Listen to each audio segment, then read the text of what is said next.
A home. It's something we all need. But for too many, having a safe place to make a home is out of reach. The challenges can seem insurmountable. And yet, each and every day, people are coming together to provide safe, quality, and affordable housing for those in need. Welcome to Let's Talk Housing. I'm your host, Sara Goldvine. Join us as we listen to and learn from people in British Columbia who are creating strong, inclusive communities where everyone can thrive.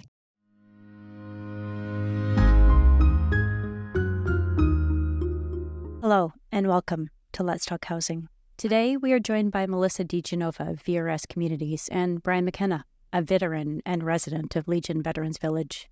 We'll talk about the unique housing needs of veterans and first responders, and about how the new Legion Veterans Village is the first of its kind integrated center of excellence. Before we get underway, I'd like to acknowledge the lands that we're recording on today. These are the lands of the Musqueam, Squamish, Tsleil-Waututh, the Semiahmoo, the Katzie, the Coquitlam, the Kwantlen, the Quequot, and the Tawasin. We offer our respect to their peoples, past and present. Also, in full transparency, we're recording this session in February of 2024. And so our conversation reflects the matters of that time. Melissa, Brian, welcome to Let's Talk Housing. Hi, Sara. Nice to see you. Thanks for having us, Sara. Melissa, can you tell us a little bit more about VRS Communities, how it started, and what does the organization do to help provide housing-related services for the community? So VRS Communities is a nonprofit and charitable organization, and it was started back in 1972. And it has a really unique story.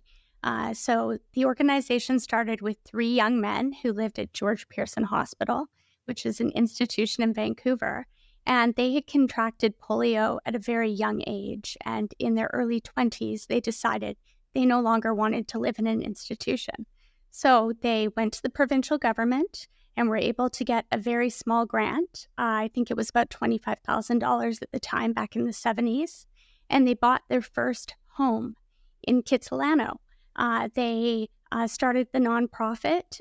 They hired care attendants, and they really started moving forward with this model of dignified housing in the community for people with disabilities. Fast forward now into 2024, and VRS has 1,600 units of housing throughout the province of British Columbia, another 300 under construction. We now are more focused on integrated housing in multifamily residential instead of just group homes. And we also serve seniors in independent living facilities. And our clients range in age from, as I'd mentioned, seniors. And we also have a children's home as well. So we say that our clients range in age from 0 all the way up to, I believe, their 90s right now.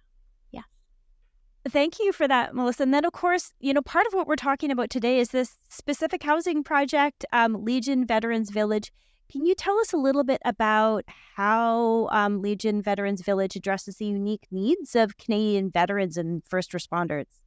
Well, first of all, I think that it's really important to talk about the journey that's brought us to Legion's Veterans Village, which has really been a partnership with the Legion, the Wally branch, LARC, the developer, and VRS Communities, the nonprofit partner, as well as the Center for Clinical Excellence that also occupies space in the building. So it's a true partnership, but it's taken us about a decade to come here to get to this point. And I think that it's important to look at this as the first of its type in Canada of this type of project. There's been a lot of talk, as I'm sure you've heard, Sara, and Brian knows this all too well, about maximizing land and trying to make sure that we're providing dignified housing and opportunities and focused on our veterans and really appreciating all that they've done for us here in Canada. So it's really important to note that this partnership is the first of its type, and because of that, it took about a decade to get here.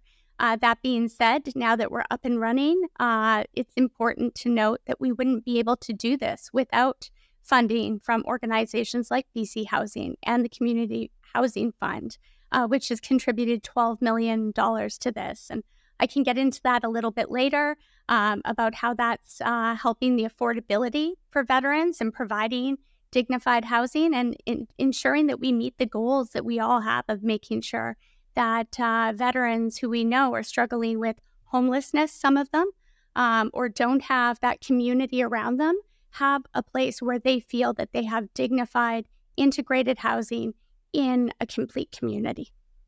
Yeah. Brian, I'd love to bring you in here, right? Because we talk about housing and sure, they're buildings, but ultimately they're homes for people. And can you tell us a bit about, for you, what does this housing mean as someone who lives there, and how do you see it impacting the community around you? First of all, I'm happy to be talking to you about this subject. And the folks that serve in the Canadian forces in the country, there was a time when Canada's population was 11 million, but we had almost 1 million people under arms at the time. Soldiers, sailors, and air personnel were very normal. They were at your bank machines. They were all over the place around town. Now we're rare. And we're also there's a lot of communities that we aren't in, but there's a lot that we're from. So military members are used to being sent all around the country, uprooted and moved. And they're very good at establishing and reconnecting into some sense of a community in wherever that new place is. A posting from Edmonton to Gagetown, New Brunswick has a number of different layers to it. But at the end of the day, 4 or 5 months down the road, your kids will be in those schools. Your spouse will be looking for a job in that community. You'll be figuring out what the local events are. And that's kind of the life. But key to that, though, is you're going to a place that has hundreds and potentially thousands of other people like you. There isn't that in Surrey unless we make it. And so veterans are used to, at every stage of their movement, having a little bit of upheaval, certainly, but finding a landing spot where they go, a community of like-minded people that do relatively the same thing, that understand who you are. But when you get out, you don't have that. And that's one of the toughest parts of transition. And that's one of the things I think people are looking for the most. Yeah. So, I'd love to get your thoughts on what does home mean, right? Because we talk about, sometimes in the housing sector, we say, oh, housing is not just 4 walls and a roof, right? Yeah. What do you think for you as a veteran and thinking about the veteran community? What makes a space feel like it's home? Well, so one thing for me specifically is I have 2 teenagers. And, like any other father, we go through some safety stuff when you're in a new place. And, I didn't tell them to knock on the next door neighbor or the guy across the hall if they ever need something, if they're ever in a bad way. I showed them where the other veterans are, right? I showed them the people that I know, because I've met them, that if my kids knocked on your door in an emergency, they would get a positive response. And I think that kind of illuminates to some degree what we're talking about. There's 90,000 people, whether regular or reserve, serving in the forces at any given time. There's over 100 trades. Everyone does something different. But you all start from the same spot in the military, and so there is a commonality. So I come from the Army side, but someone that works on sonar systems on a submarine, we have something in common. And that plays out also in the kind of communities we look for, and whether we see that person, shake their hand, and know instantly that we can trust them. And that I get from the other people that have been in the community that I came from. Yeah. Melissa, I can see you nodding along. For anyone that's listening to audio only, they won't know that you are. So I'd love to just get your thoughts. What are the types of services, you mentioned partnerships before as well, that VRS really needs to be prioritizing and seeking out to make sure that that type of community where veterans and first responders really feel like they can connect with each other, where you can make that happen? What types of people do you need to, or organizations do you need to bring to the table to make that happen? Well, there's been a lot of thought put into this building, and I think that it's that thought and those partnerships. And I really want to say that they're partnerships because we all have our own space in the building. VRS Communities owns the housing. The Legion has their own space. And I have to tell you, I'll put a plug in for the Legion. It's the most beautiful Legion you'll ever see. So come on by and support the Legion at Legion's Veterans Village, and it's open to the public and everyone's welcome there. But I think it's having those spaces, those communal spaces where veterans can, and to Brian's point, have a sense of community and can gather. And that's not necessarily just at the Legion, but one of the things that VRS prides ourselves on is on the second floor, we have this large space. I can't say too much. We're hopeful that we'll receive funding. We've applied to a federal government program to have some supportive housing components in here for a group of 19 veterans to provide them with a little bit extra when it comes to care. We also have 10 accessible units. So we make sure that we're inclusive of people who might need those units that are beyond adaptability level 3. So if they come with their family and say they're in a wheelchair, they can find accommodation here at Legion's Veterans Village. So it's really important. I think it's not just about, as you said, Sara, the 4 walls and the roof, and Brian said the community, but it's about the planning that went into this with the Center for Clinical Excellence that operates just downstairs on the ground floor. And we've been looking at partnerships with them for people who live in the building. But again, there are some veterans who just would like that key. They want to have a door like everyone else. They want dignified housing. And I think really the investment that's been made through the Community Housing Fund allows us to do that. What I will say is a deep subsidy of $500 a month. As for those listeners who don't know what deep subsidy is, we have 20% of the units in the entire building at deep subsidy. For rent geared to income, we have 50% of the units. So that's based on individuals' rent, and then we have 20% of the units are market. So no one knows what any one person's rent is. And I really think that that's important when we talk about integrated housing and dignified housing. And that's what our veterans deserve. And there is one point I'd like to add on to that is, sometimes people misunderstand what a Legion is. There certainly is the venue, the place. But in terms of the organization, what every Legion has is a service officer, and that person has received specific training from the Department of Veterans Affairs, and it is exactly around how to help people fill out claims, process the paperwork, and to work their way through the system. These service officers can even help you check up on your paperwork when they're going through. And since the Legion is in-house, that capability is in-house. Also, through the BC Legion, they've got a service officer that does more of a coordination role that's not too far from here as well. And so when a lot of people hear Legion, they think of a place to gather, which it certainly is. But it certainly also has a veteran services role that often people miss. And that's in-house, and that's very helpful. Mm-hmm. Yeah, being able to receive those services on site makes I can imagine that makes such a difference. Brian, you talked earlier just about some of the changes that we've seen in Canada around the role of service members, right? Even just shifting in terms of the numbers. Can you talk just a little bit about, as a veteran and as a member of that community, can you talk a little bit about how the needs of veterans and just their experiences are different now? Here we are in 2024 compared to maybe what it would have been even 10, 20 years ago. Sure. So one of the things is if you would look at this community and look at regiments or units of the military going back to the 40s, the whole unit went away. In other words, the fighting age males of Maple Ridge were Charlie Company, and the fighting age males of Chilliwack were Delta Company. That's how it went. And hundreds of people at once embarked on trains and went to Europe, and then hundreds, minus some of their close friends, came home. Now we come home in ones or twos down the escalator. You don't even know that we were gone, right? So the military community kind of leaks out of the country and then sifts itself back in. There's no big, massive movements that the average citizen is aware of.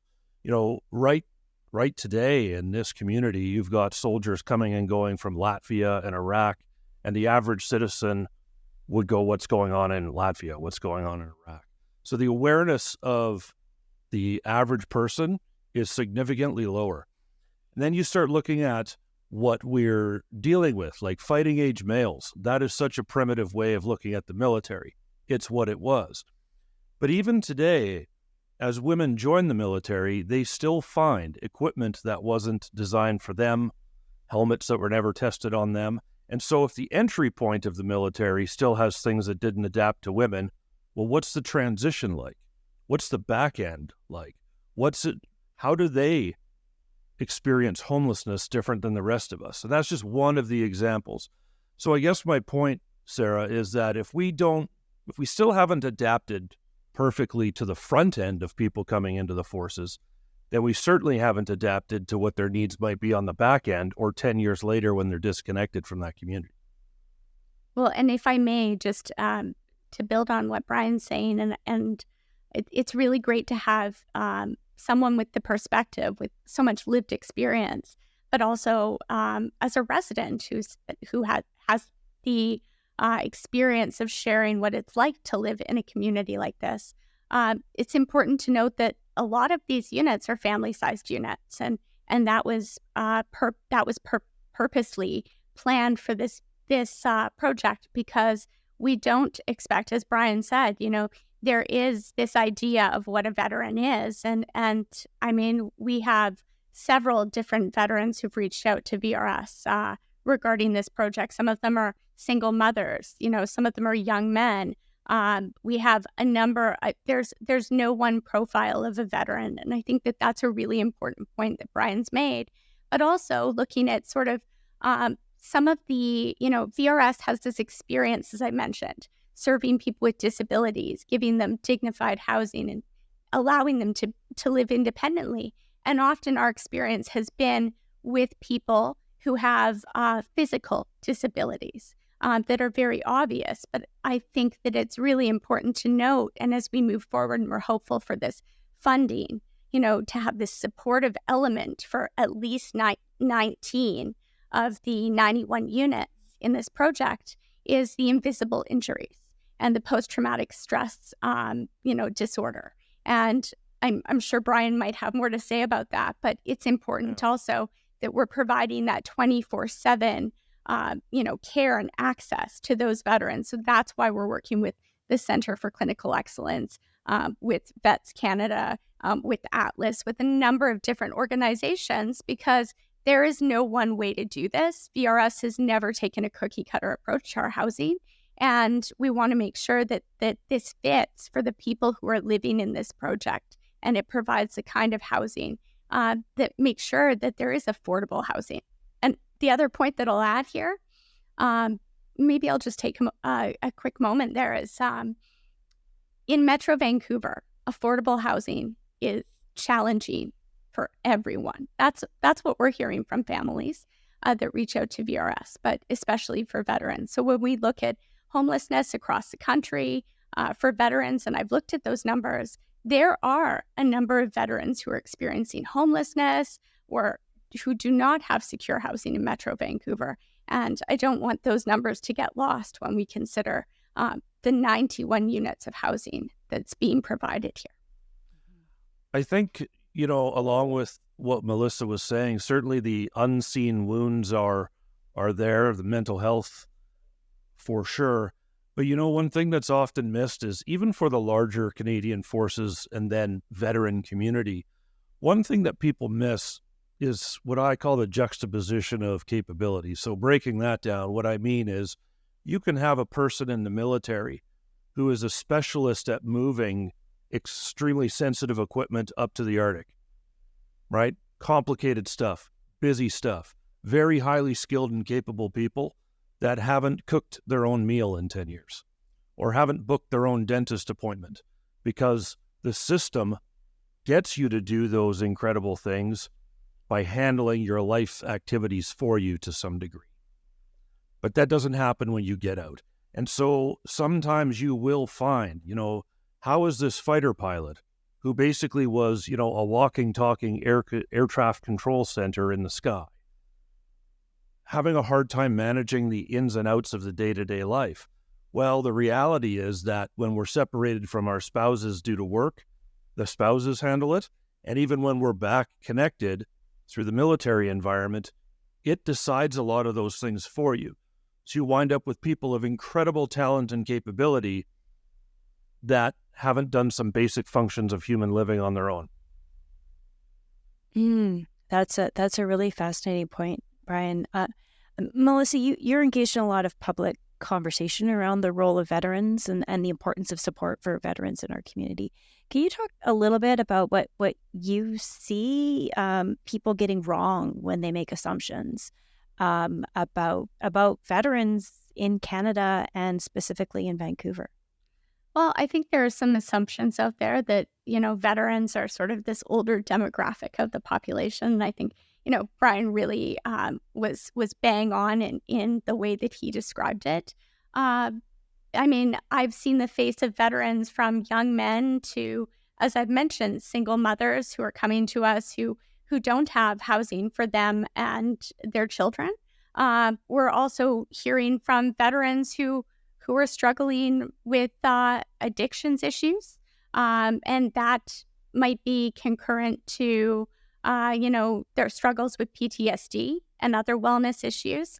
As Brian said, it's about transitioning back into life outside of the military for some. So we're hearing from some that really would benefit from programs that would help them to find employment in the community or would connect them with that group and make sure that they're not experiencing social isolation. It's why we have a large space that's dedicated to kind of a common area that we're hoping to, make a welcoming space for the veterans who live in the building.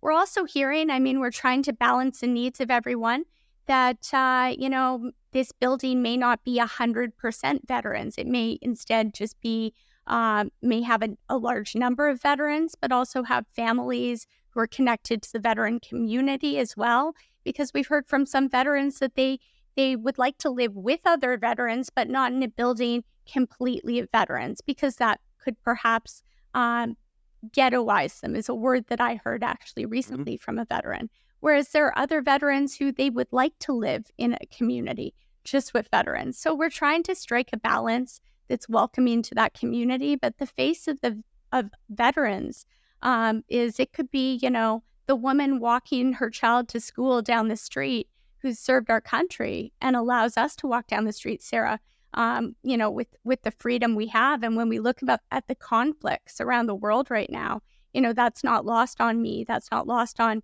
our staff here at VRS or our board.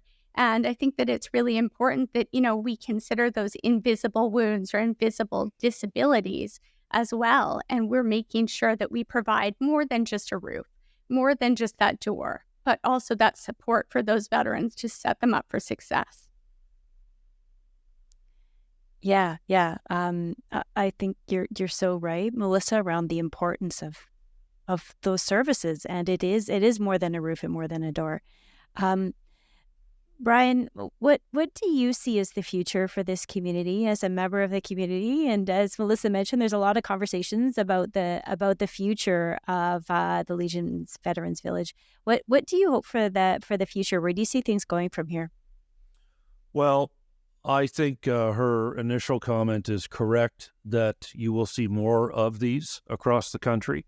I think that puts a bit of pressure on us to do as good of a job as we possibly can, right? Because that will then become the status quo and the building ground that the others will take some lessons learned from. So right there, it kind of suggests that, well, we need to be gathering lessons learned, and we need to figure out who is the coalition of the willing in each of the other communities. I also think that a lot of people, when they think about the needs of veterans, they forget that a lot of these folks, maybe served 10 years and are going right back to school again. We don't often think of veterans as students, but they are, and they're in apprentice programs, and they're needing to get on the SkyTrain just like the next person. I think that is something that we need to look at is, while down the road, maybe they're going to change into a more rural setting, but people my age that have young kids, we're going to be in an urbanized area. That's going to be a loud and noisy place. And a town of 2 million people, it's very easy to feel lonely in, right? And so those are things I think we need to think about. Yeah. I'd like to squeeze in one final question. Melissa, you talked off the top just about the history of VRS communities and how things have changed since VRS first got started.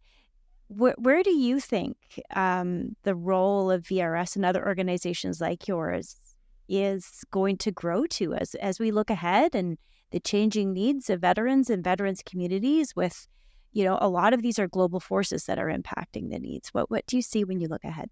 Well, for VRS, I see us trying to provide more housing, affordable housing, to those who are most in need. And this opportunity came along for VRS to participate. We had shared with LARC and the Legion that our experience was in providing housing and care for people with disabilities. But I think that really what's important is to look outside the box. Sometimes it's about unique models of care and service. And that's why, if the opportunity comes along to do something with veterans again, of course, we would jump at that.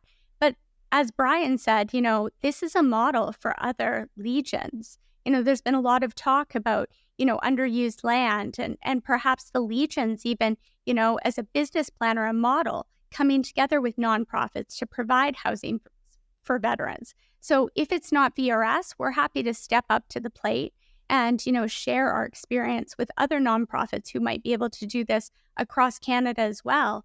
That being said, we're really proud of what we're creating together here, and we're in the very early days still. I believe the ribbon was cut, we're talking about a year that we've had occupancy at Legion's Veterans Village, but I'm excited to see what we're going to be able to do in the future and for the different families who are going to be living here and have that experience. So we're committed at VRS to moving forward to, and we have a strategic plan to build more housing. Some of that may include veterans, and we welcome that. And we will continue just to, move forward with our mandate to serve people with disabilities and seniors as well. So just really proud to be working with good people like Brian and to see how, this is having a positive impact on the veteran community in BC. Thank you. Thank you both for joining us. This has been a really enlightening conversation, and special thanks as well, Brian, for your service. Let's talk again soon. To learn more about BC Housing, including how to apply for subsidized housing in British Columbia, visit bchousing.org. You can also find us on Facebook, Instagram, LinkedIn, and X. If you enjoyed this episode, give us a rating. This will help others find Let's Talk Housing and join the conversation. You can subscribe to Let's Talk Housing on Apple, Spotify, or wherever you listen to your podcasts.